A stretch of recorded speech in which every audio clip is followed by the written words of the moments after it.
अस्सलाम वालेकुम, नमस्ते, सत श्री अकाल। वीडियो देखने वाले सबके लिए दुआ है कि आप जहां भी रहें खुश रहें, शाद रहें, आबाद रहें और हमारे इस चैनल पर अपना प्यार दिखाते रहें।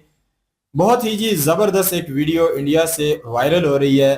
इंडिया ने जो है प्राइवेट लोगों ने, सरकारी नहीं, जो है प्राइवेट लोगों ने कहीं ना कहीं स्पेस के हवाले से काम किया है। स्पेस में उन्होंने अपना रॉकेट भेजा है और उसमें काफ़ी ज़्यादा इन्फॉर्मेशन है जो आगे हम आपके साथ शेयर करेंगे। तो देखते हैं इस वीडियो को, इस वीडियो में क्या इन्फॉर्मेशन मिलने वाली है, किस लेवल का काम इंडिया में चल रहा है। तो देखते हैं इस वीडियो को। इस वीडियो के ऊपर हमारा ओपिनियन अगर आप जानना चाहें तो वीडियो के लास्ट तक बने रहिए। मेरा नाम है नदीम इकबाल जंजुआ, मेरे साथ हैं Mohammad Sameer Khokhar. So guys let's start. नमस्कार दोस्तों, मैं मुकेश। दोस्तों, भारत के युवाओं ने 3D प्रिंटर से ऐसा क्या बवंडर खड़ा कर दिया है जिसे देख करके पाकिस्तान की सेना और खुफिया एजेंसियों के पसीने छूटने लगे। भारत की प्राइवेट एरोस्पेस कंपनी ने अपनी पहली ही उड़ान में ऐसा क्या भौकाल मचा दिया है कि चाइना और अमेरिका हैरान है। 60 सालों तक जिस इसरो ने अपने लॉन्च पैड की तरफ किसी प्राइवेट कंपनी को झांकने तक नहीं दिया, उसने अचानक से रातों रात अपने सारे दरवाजे क्यों खोल दिए हैं? क्या विक्रम-1 रॉकेट के साथ अंतरिक्ष का कचरा साफ करने के नाम पर जो रोबोटिक आर्म भेजी गई है वो असल में दुश्मन देशों के सैटेलाइट्स को कैप्चर करने वाला कोई साइलेंट वेपन है? क्या प्राइवेट कंपनियों के इन रॉकेट्स के बहाने भारत की अगली पीढ़ी की महाविनाशक आईसीबीएम मिसाइल टेक्नोलॉजी का कोई गुपचुप ट्रायल चल रहा है? दोस्तों, इन सवालों के जवाब उस 650 बिलियन डॉलर के ग्लोबल गेम में छुपा हुआ है, जहां भारत ने एक ऐसा चक्रव्यूह रच दिया है जिसने इलॉन मस्क की स्पेस एक्स से लेकर के चाइना की पावरफुल स्पेस एजेंसियों तक की नींदें उड़ा दी। दोस्तों, 18 जुलाई 2026 की तारीख अब भारत के इतिहास में हमेशा के लिए दर्ज हो चुकी है। दोपहर 12:08 पर आंध्र प्रदेश के श्री हरिकोटा में मौजूद सतीश धवन स्पेस सेंटर से एक ऐसी उड़ान भरी गई जिसने पूरी दुनिया के स्पेस मार्केट के समीकरण बदल करके रख दिए हैं। हैदराबाद के एक space tech startup Skyroot aerospace ने भारत का पहला प्राइवेट ऑर्बिटल रॉकेट विक्रम-1 सफलतापूर्वक लॉन्च कर दिया है। मिशन का नाम है आगमन और इसी के साथ में ग्लोबल कमर्शियल स्पेस मार्केट के अंदर भारत के उस भयंकर दबदबे का भी आगाज हो गया है जिसका खौफ आज बीजिंग से लेकर के इस्लामाबाद तक महसूस किया जा रहा है। लेकिन दोस्तों, इस पूरी घटना में जो चीज सबसे ज्यादा हैरान करने वाली है वो है खुद विक्रम-1 रॉकेट, जिसे खास तौर पर छोटे सैटेलाइट्स को लो अर्थ ऑर्बिट यानी कि एलईओ के अंदर स्टेब्लिश करने के लिए डिजाइन किया गया है। इसका ढांचा स्टील से 5 गुना हल्के लेकिन बेहद मजबूत एडवांस्ड कार्बन फाइबर से बना हुआ है। इसके पहले 3 चरणों के अंदर सॉलिड फ्यूल का इस्तेमाल हुआ है, जबकि चौथे चरण के अंदर एक 3D प्रिंटेड लिक्विड इंजन लगा हुआ है। सोचिए दोस्तों, जिस रॉकेट इंजन को बनाने में दुनिया के बड़े बड़े देशों को महीने लग जाते हैं, उसे भारत के युवा 3D प्रिंटर से कुछ ही घंटों या फिर दिनों के अंदर प्रिंट कर ले रहे हैं। ये लागत और समय को इतने चमत्कारिक रूप से कम कर रहा है कि पश्चिमी देशों की स्पेस एजेंसियां हैरान हो चुकी हैं। लेकिन दोस्तों, असली सस्पेंस इस रॉकेट की बनावट में नहीं है, बल्कि उन 6 पेलोड्स में है जिन्हें ये अपने साथ में 450 किलोमीटर की हाइट के ऊपर लेकर के गया है। दोस्तों, जरा सोचिए, एक कमर्शियल रॉकेट अपने साथ में कॉस्मिक बलून नाम का एक लैब में बना हुआ एक हीरा और doctor APJ Abdul Kalam, doctor Vikram Sarabhai और नोबेल पुरस्कार विजेता डॉक्टर सीवी रमन की 18 कैरेट सोने से बनी मिनिएचर प्रतिमाएं क्यों लेकर के गया है? दोस्तों, बाहर से देखने पर यह सिर्फ भारत के महान वैज्ञानिकों को एक श्रद्धांजलि देने और कला व विज्ञान का एक अनूठा संगम जैसा लगता है। लेकिन दोस्तों, जियोपॉलिटिक्स और स्पेस स्ट्रेटजी को समझने वाले एक्सपर्ट्स मानते हैं कि ये स्पेस में भारत की एक हिडन लेगेसी स्टेब्लिश करने का मास्टर स्ट्रोक है।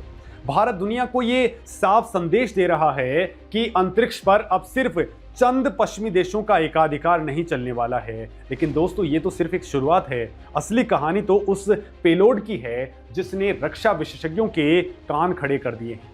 दोस्तों, विक्रम-1 रॉकेट अपने साथ में भारतीय कंपनी कॉस्मोसर्व स्पेस का एक मिशन एम्ब्रेस लेकर के गया है। आधिकारिक तौर पर इसे एक रोबोटिक आर्म बताया जा रहा है, जिसे अंतरिक्ष में मौजूद मलबे या फिर स्पेस डेब्रीज को पकड़ने और साफ करने के लिए डिजाइन किया गया है। दोस्तों, सुनने में ये एक बहुत ही शानदार और इको फ्रेंडली काम लगता है।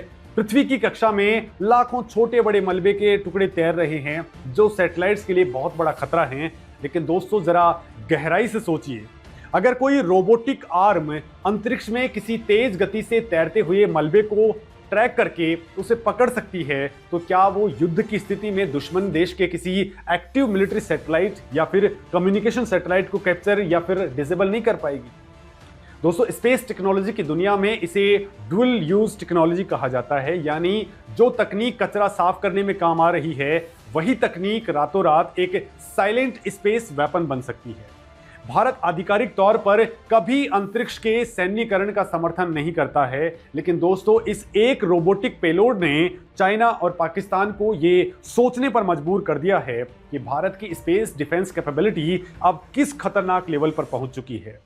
अब दोस्तों, उस बड़े सवाल पर आते हैं कि आखिर 2020 तक जिस देश के अंदर स्पेस सेक्टर पूरी तरह से सरकारी कंट्रोल में था, इसरो के कंट्रोल में था, वहां अचानक ऐसा क्या हुआ कि 200 से ज्यादा स्पेस स्टार्टअप्स की एक पूरी फौज तैयार हो गई है।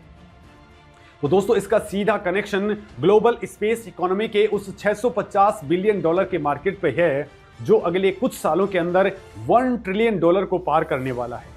दोस्तों, पहले स्पेस सेक्टर का मतलब होता था कई टन भारी विशालकाय सैटेलाइट्स और उन्हें ले जाने वाले भीमकाय रॉकेट्स, जिन्हें बनाने में सालों लगते थे। लेकिन आज तकनीक बदल चुकी है। आज मोबाइल और वॉशिंग मशीन के आकार के छोटे नैनो और माइक्रो सैटेलाइट्स का जमाना है।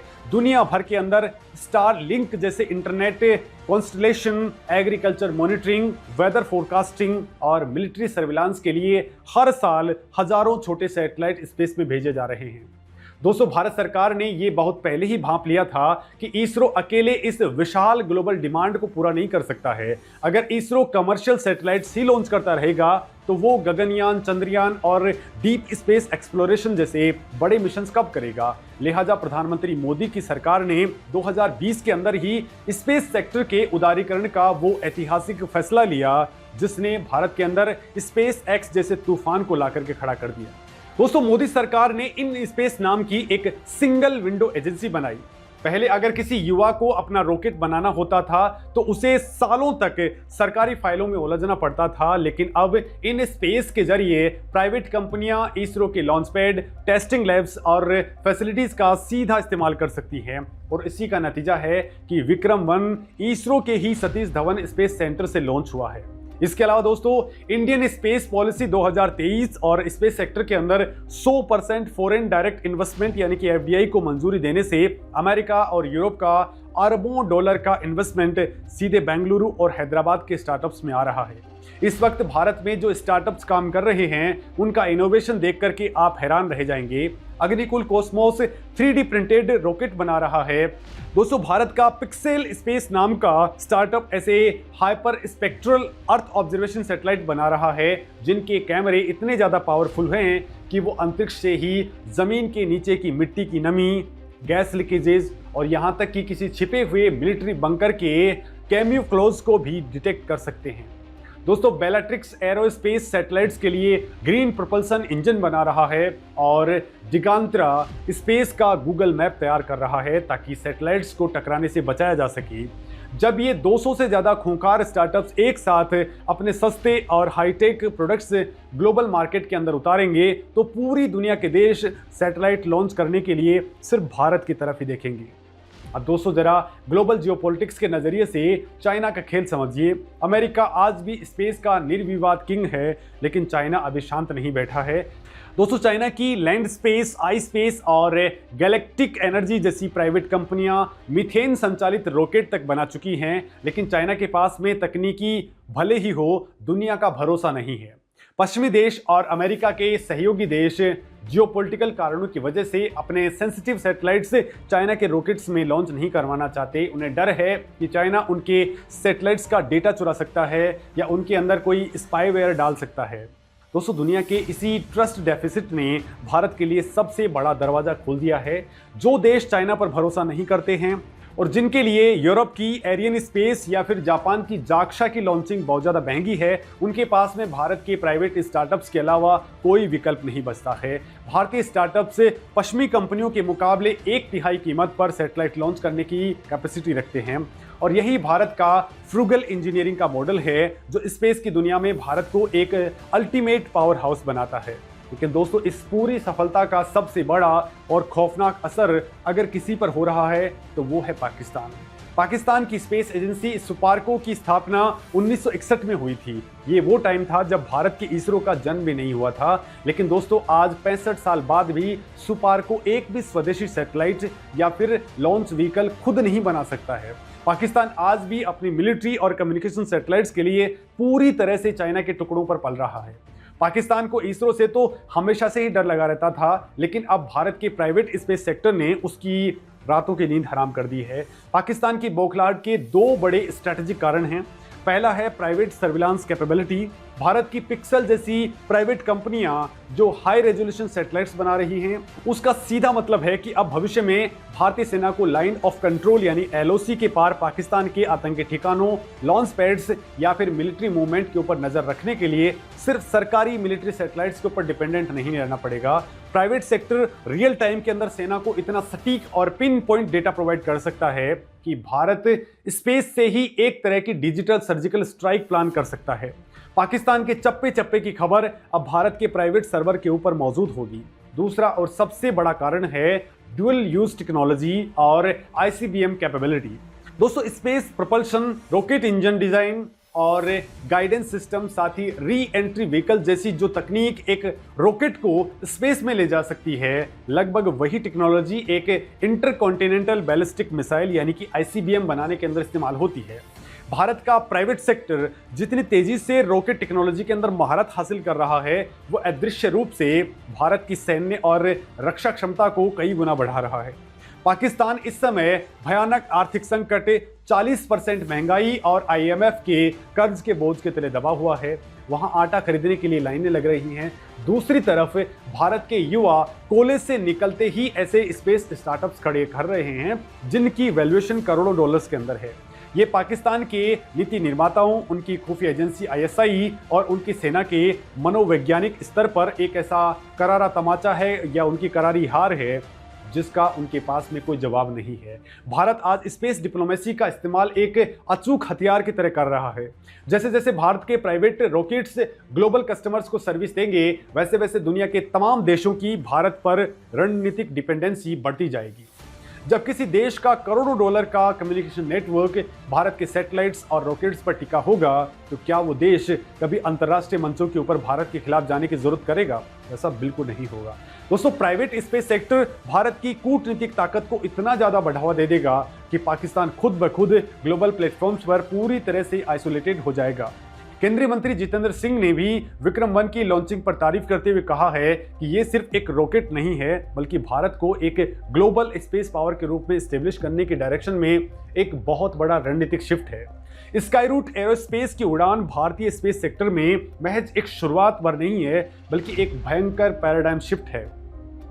भारत अब तारों तक पहुंचने का इंतजार नहीं कर रहा है, बल्कि वो तारों का रास्ता खुद अपनी शर्तों पर बना रहा है। जहां अमेरिका अपनी तकनीकी विरासत से आगे है, वहीं भारत अपनी लागत, प्रभावशीलता, युवाओं की आक्रामक प्रतिभा और सरकार के बोल्ड रिफॉर्म्स की वजह से एक नए स्पेस ऑर्डर का नेतृत्व करने जा रहा है।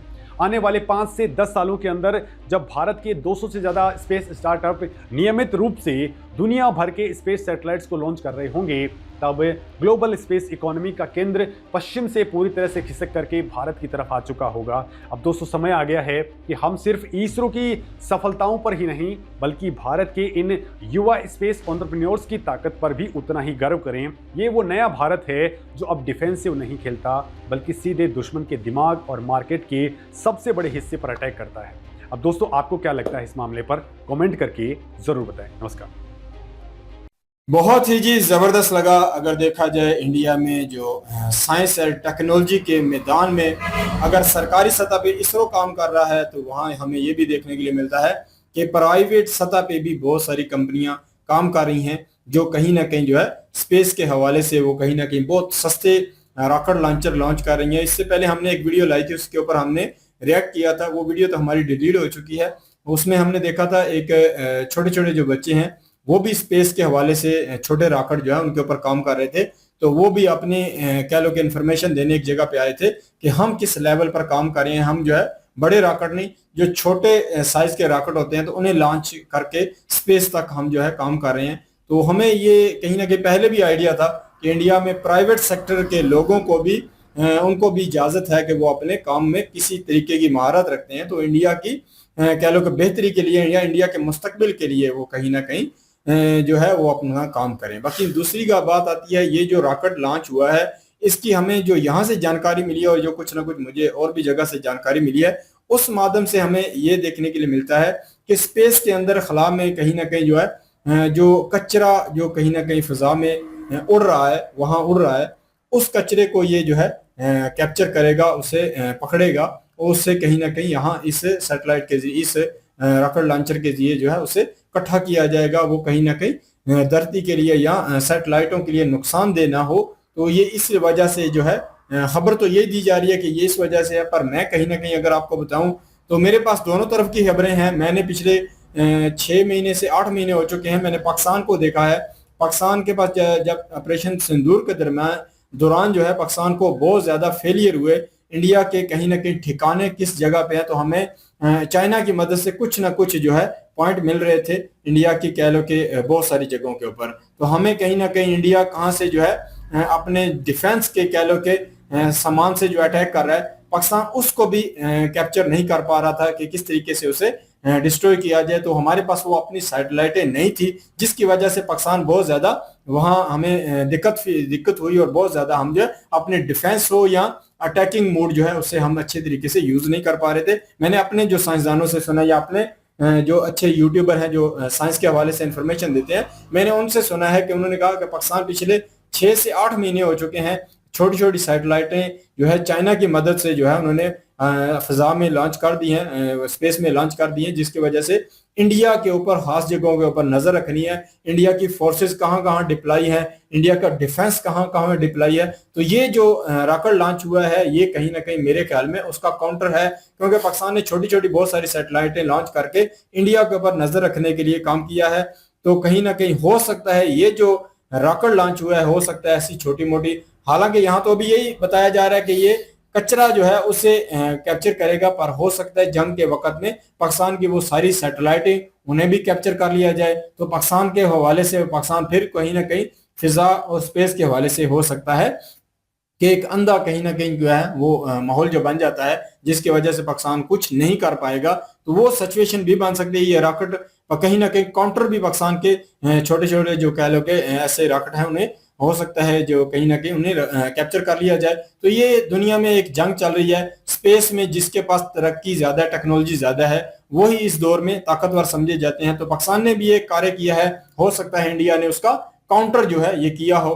हालांकि अगर देखा जाए तो अगर स्पेस को साफ करने की भी अगर इंडिया की स्ट्रेटजी है तो वो भी बढ़िया है, ये भी होना चाहिए। जो स्पेस में कचरा गंद जो इंसानों ने वहां जाके फैला दिया है तो उसे अगर ये बिल्कुल साफ करेगा तो वो भी बेहतर है। पर मेरे नजदीक मेरी अपनी, क्योंकि मैं पिछले दिनों पाकिस्तानी बड़े ऐसे लोगों को सुन रहा था तो उन्होंने कहा था इंडिया के काउंटर में पाकिस्तान बड़े काम ऐसे कर रहा है, छोटी छोटी सैटेलाइट ने लॉन्च करके इंडिया के ऊपर हम आने वाले वक्त में नजर रखेंगे कि इंडिया किस किस इलाके में अपनी फोर्सेस डिप्लॉय करता है, किस किस हवाले इलाके में अपना डिफेंस को डिप्लॉय करता है, तो उससे हम किस तरीके से काउंटर कर सकते हैं। तो ये सैटेलाइटें उस हवाले से हैं। तो देखते हैं जी आने वाला वक्त बताएगा, क्योंकि मैंने ये सुना है, दोनों चीजें मैंने आपके सामने रख दी हैं। इंडिया इस वजह से काम कर रहा है और पाकिस्तान किस वजह से काम कर रहा है। बाकी इसके साथ मेन और भी बात आती है, जर्मनी मेरे ख्याल में यहाँ एक मुल्क है, उसने भी इस प्राइवेट एजेंसी जो लोग हैं ये एजेंसी है उसके साथ उन्होंने भी अपना एक कह लो कि छोटा सा सैटेलाइट उन्होंने भी भेजा है। तो ये इंडिया कहीं ना कहीं जो सस्ते रॉकेट लॉन्च कर रहा है उसी की वजह से अगर देखा जाए तो दूसरे जो बड़े बड़े कंट्री के लोग हैं वो भी इंडिया से अपने सामान को स्पेस में भेज रहे हैं। तो ये इंडिया को बहुत बड़ी कामयाबी मिल रही है जी। हम ये समझते हैं कि ऐसा होना चाहिए, इंडिया तरक्की करे, इंडिया के प्राइवेट सेक्टर भी तरक्की करें, सरकारी भी जो सेक्टर है वो भी तरक्की करें, ये होना चाहिए। मेन बात आती है ये दो मुल्क जो है कहीं ना कहीं एक दूसरे के काउंटर में काम कर रहे हैं, ये मुझे अच्छा नहीं लगता। दोनों तरक्की के हवाले से अपने कहीं ना कहीं काम करें, एक दूसरे को काउंटर करने की अगर दौड़ में लगे रहेंगे तो जो यूरोप जिस तरीके से आगे बढ़कर इतना आगे निकल चुका है, उसे हम कहीं ना कहीं आपस में उलझते रहेंगे, आपस में लड़ते रहेंगे, तो यूरोप को, नासा को आगे कह लो कि उससे आगे बढ़ने के लिए जो है कहीं ना कहीं इंडिया को काम करना चाहिए। जिस तरीके से इंडिया में टैलेंट मौजूद है, जिस तरीके से इंडिया में लोग बहुत ही जबरदस्त तरीके से काम कर रहे हैं, तो मेरे नजदीक जो है इन्हें जो है नासा को कह लो कि टारगेट करके उस लेवल के काम करके नासा से आगे बढ़ना चाहिए। मेरी यही दुआ है कि दोनों मुल्कों में अमन हो और अमन से ही रहें और अपनी टेक्नोलॉजी के माध्यम से जो आगे बढ़े। बाकी मैं ये समझता हूं कि पाकिस्तान की स्पार्को अगर देखा जाए तो वो अपने रॉकेट लॉन्च नहीं कर रही, और इंडिया को अगर देखा जाए तो प्राइवेट सेक्टर के जो है रॉकेट लॉन्च हो रहे हैं। तो ये कितना फर्क है, पाकिस्तान टेक्नोलॉजी के मैदान में कितना पीछे है और इंडिया टेक्नोलॉजी के मैदान में कितना आगे निकल चुका है। तो ये भी नजर आता है कि इंडिया, यकीन करें, जिस लेवल पे काम कर रहा है, आने वाले वक्त में इंडिया कहीं ना कहीं बहुत सारे मुल्कों को कहीं ना कहीं पीछे छोड़ता हुआ आगे बढ़ जाएगा। बिल्कुल जी, ये इंडिया की एक बड़ी कामयाबी इसलिए मैं मानता हूं क्योंकि आज से अगर कुछ साल पहले की बात करें तो इसरो के कंट्रोल में सारा कुछ था। इसरो जो है वो सरकार के अंडर आती है, एक स्पेस एजेंसी है, उसी के माध्यम से सारे प्रोजेक्ट जो हैं वो लॉन्च किए जाते थे।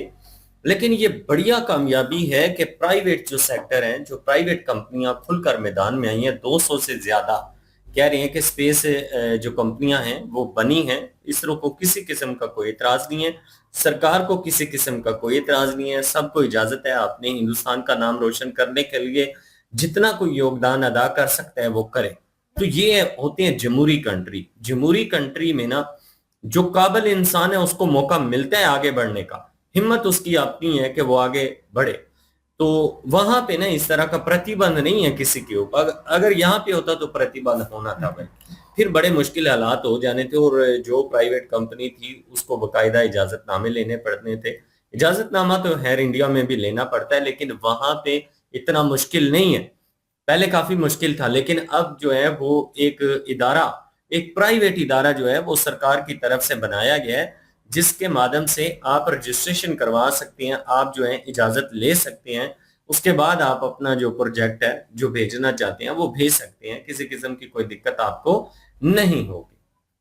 तो ये प्रोजेक्ट है जी जो भेजा गया है स्पेस में। आप देखते हैं कि आने वाले टाइम में कितनी कामयाबियां ये समेटता है। इससे पहले इसरो का एक बड़ा नाम है, इसरो ने बड़ी कामयाबियां समेटी भी हैं। और यूएसए की बात करें भाई, स्पेस का किंग तो यूएसए है, इस बात में कोई शक नहीं है। लेकिन इंडिया ने भी आहिस्ता आहिस्ता कोशिश करना शुरू कर दिया और ऊपर काफी ज्यादा अब इंडिया भी आ चुका है। अभी स्पेस में 3-4 कंट्रियों का ज्यादा नाम आता है, यूएसए का आता है, चाइना का आता है, इंडिया का आता है, और यही जो मेन कंट्री हैं अभी छाए हुए हैं।